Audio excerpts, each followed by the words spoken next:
Hi everyone, Lisa Haven here. Well, in light of everything that's happening across the globe, from the pandemic to the demonstrations to the protests to the riots, I've got some information that I think you're going to want to hear. You see, two men over in the state of California have just accidentally stumbled upon what they believe to be human cages with toilets inside, and these things are over 8 feet in height. Now, I'm going to give you my assessment of what I believe they are and back that up with documented information. Not only that, but what I have to show you in light of this COVID-19 pandemic is a U.S. government document that details plans to detain Americans, and I've got the whole schematics on it, and you're going to want to see what I have to offer. But just a quick break before I do.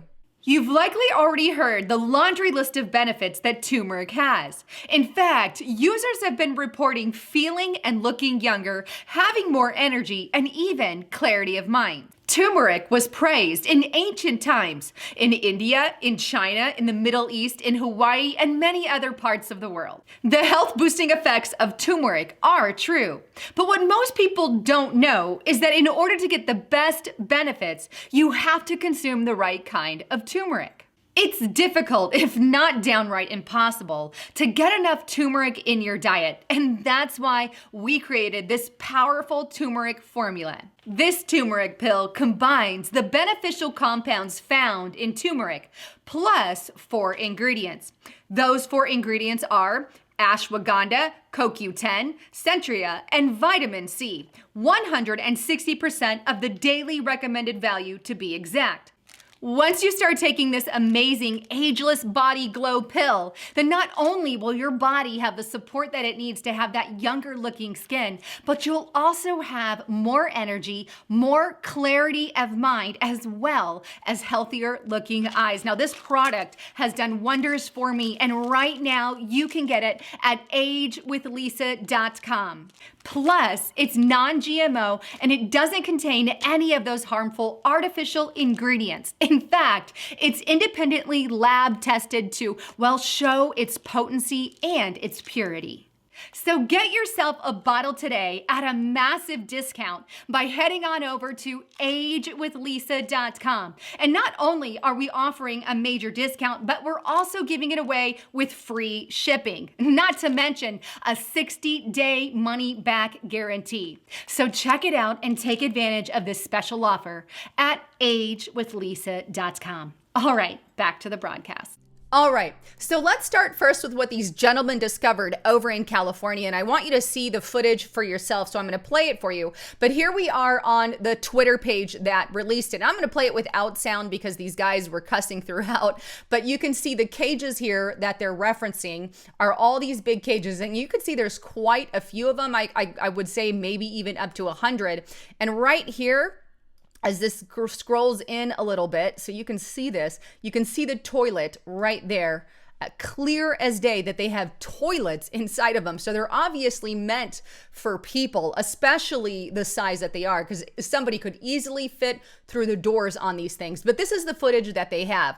Now, obviously, they were really concerned. What are they used for? Are they used for immigration? Are they used for roundups? Are they used for prison? Are they going to be used for citizens? Are they going to be used for quarantine? Are they going to be used for this pandemic? And so on and so forth. There's lots of questions. So I did some research in regards to this. The first thing I found was this partition cages, which have the normal 7-foot door height and the normal room size height for a human being. So this could absolutely fit a human being inside. So could that be some kind of group, if you will, who makes these cages for a living? Well, it could be, but I've got 2 problems with that. First, there's toilets inside of them and they're not selling toilets with them. And second, they usually don't come assembled. Usually they come in pieces and parts and it gets assembled on location, right? So that's the problem I have with that. Then I did a little bit more research into what it could be, and I found these pictures from the San Quentin prison in California. And you can see they have these prison systems here, and in fact, they have toilets inside, just like the toilets that you saw from the footage that the young men or gentlemen found over there in California. So these very possibly could be systems that they plan on putting inside prisons here in the United States of America. Now, could these cages have a more sinister explanation or a more different agenda? They could. I'm just giving you my opinion and what I believe they are for, but they could absolutely use them for other things. Now, I know people have thrown out the idea that they could possibly be immigration centers. Well, I don't believe that that's necessarily the case, because most of the centers that they're building inside of Walmarts, by the way, under Obama, not under Trump, to clarify, but they look something like this, and they don't have your toilets inside, as opposed to the actual prison system here in the United States. And it's interesting that they're there in California as well. Now, that said, I think there is something that you need to be concerned about and know about if you don't already. And it's this document that was published in February 2010. And it's the Internment and Resettlement Operations document. And I want to bring this back up for those of you who have not heard about it. I've already talked about this on restrictedrepublic.com as well as my YouTube channel, but it's important to bring it back up, especially in light of coronavirus. Now, what is this? This is an entire report put together. It's to basically create a prison system for whatever they need it for outside of the normal prison system. So we have prison and jails that are already created here in the US. This is not that. This is creating kind of a camp, a FEMA camp, an RX-84 center. These camps can be constructed for dislocated citizens, for immigrants, for people who rebel against the government or quarantine or whatever they need it for. This is what this document is, and all created by, you can see, distributed by the DoD. This is a government document. Let me show you what I'm talking about here to expand. First of all, this is where they detain people. And I'm going to show you an entire schematics of this facility, which basically comes complete with double barbed wire fencing and guard towers, right? But here's who they can detain in these facilities. A detainee, right, is a term used to refer to any person captured or detained by armed forces. Obviously, armed forces doesn't deal with crime in America. That would be our local police department. So we're talking about systems outside of this. We already have prisons created, right? So detainees can also include enemy combatants. You're talking about people from war as well. Now, they do not include persons being held for law enforcement purposes. Law enforcement purposes would go to the jails and prisons, not these prison systems, right? They can also detain civilian internees, right? A civilian who is interned during an armed conflict, an occupation, or any other military operation for security reasons, they can detain you for your own protection or because you committed an offense against a detaining power. That's very clear on who they can detain, right? They can also detain, or it talks about more retained personnel here. So this is who they are putting in this facility. Let's go on a little bit further. Who's in charge and who's coordinating this? Well, it works with both international agencies and domestic agencies. Here you have the United Nations. Why is the United Nations dealing with this? Good question. You see, the UN has nothing to do with US policy, and yet here they are involved with detaining U.S. citizens, not your police, and not who your law enforcement take to jail for drugs use or DUI, not that side. This is the side of for your own protection, or if you said something wrong, right? That's the United Nations here. We also have the Red Cross, International Organization of Migration, because they also use these or can use them for mass immigration issues or any of that. Here we have U.S. agencies, the local embassy, the Department of Homeland Security, U.S. Immigration, Custom and Enforcement, and FEMA camps, right? We have FEMA all involved in this. Here's more resettlement operations. This kind of gives you a spectrum of what they can use it for. May occur across the spectrum of operations. Events under the category of resettlement operations include relief, chemical, biological, radiological, nuclear, and high-yield explosive, civil laws, and community assistance operation. Military police provide support to these operations, which include establishing and operating facilities and supporting California efforts to ensure that supply routes remain open and clear to maneuver in command. They also have tasks that include enforcing curfews, restricting movement, checking travel permits and registration cards, operating checkpoints, instituting amnesty, and conducting inspections, which could include in the future making sure you have your vaccine passport or vaccination card or your mask, right?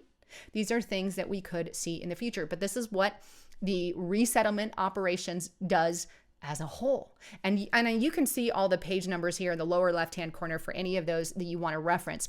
But here we have, this is the page number if you need it.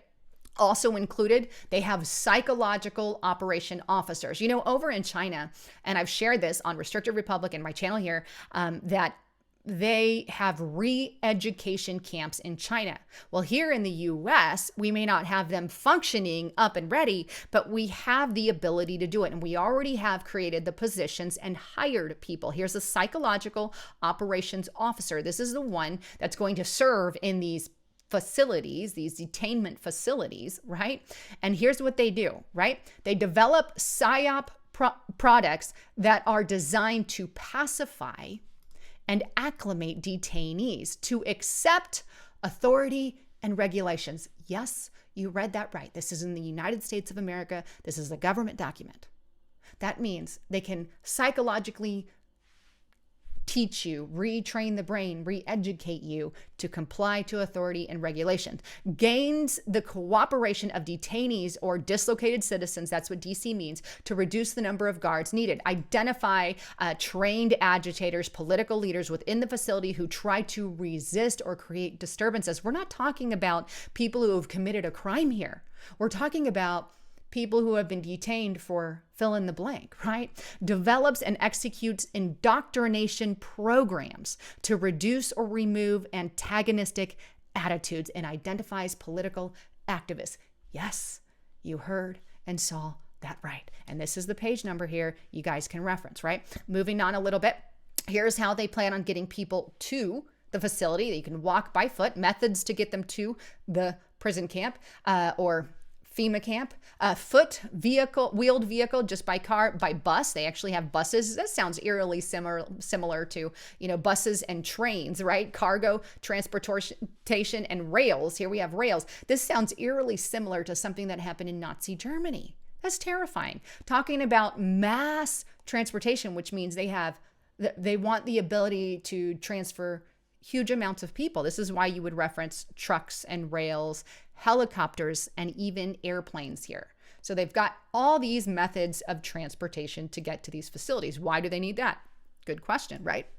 Here, and this is kind of the last section I want to show you. Here is where they have what the facilities look like, okay? So they've got different size facilities. They have ones that can be smaller, ones that can be larger, but here is one, and I believe this one has a 4,000 person capacity. We've got ones here that also have 8,000 person capacity. So here's an 8,000 person capacity. You can see these little circles here are guard towers. So here we have the guard tower.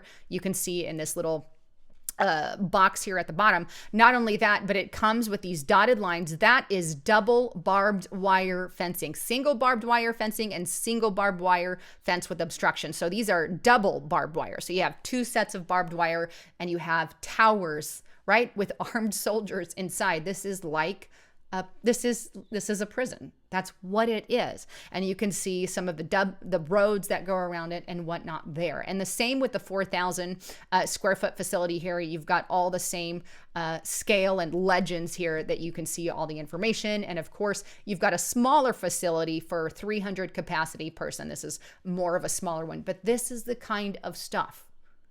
The documents are already created for internment and resettlement.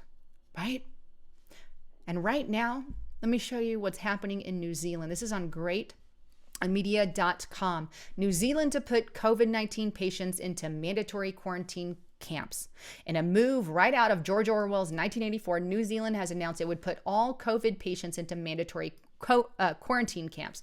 The Prime Minister has said that your each and every activity is monitored in these camps, and that those who refuse to be tested would basically be forced to stay in the camp for a longer duration. Basically, if you're refusing to get tested, they send you to these camps to stay under quarantine for 14 days. So just wanted to share all of that with you and get your opinions on what's going on. I think it's very important to get all the information so you know what is going on and how to best protect your family. So I'd love to get your thoughts, comments, and concerns. Thanks again for tuning in. I'm Lisa Haven, signing out.